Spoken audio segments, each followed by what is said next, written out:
Mobile बघता बघता एक बटाट्याची झटपट अशी रेसिपी दिसली मला आणि मी बघितली, मला आवडली. म्हटलं चला ट्राय करून बघूया आपल्याला पण जमतं की नाही.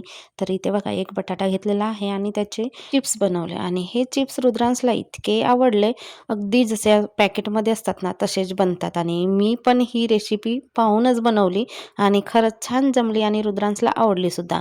असे पण जे वाळवणीतले आम्ही चिप्स बनवतो ना, ते तळलेले तो कधीच खात नाही, कच्चे घेऊन खातो.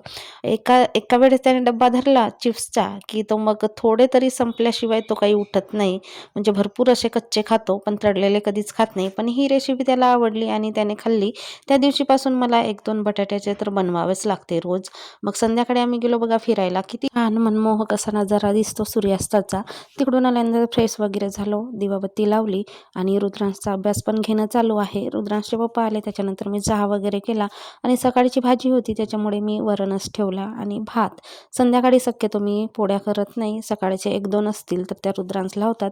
मग किचन ओटा वगैरे स्वच्छ करून घेतलं. जेवण झाल्यानंतर थोडासा मग आम्ही बाहेर फिरायला गेलो आणि आता उन्हाळ्याच्या दिवसाला सुरुवात झाली आणि जेवण झाल्यानंतर तर नेहमीची सवय आहे थोडीशी तरी शतपावली फिरायची आणि खूप छान वाटतं उन्हाळ्याच्या दिवसातील बाहेरचं वातावरण रात्रीचं.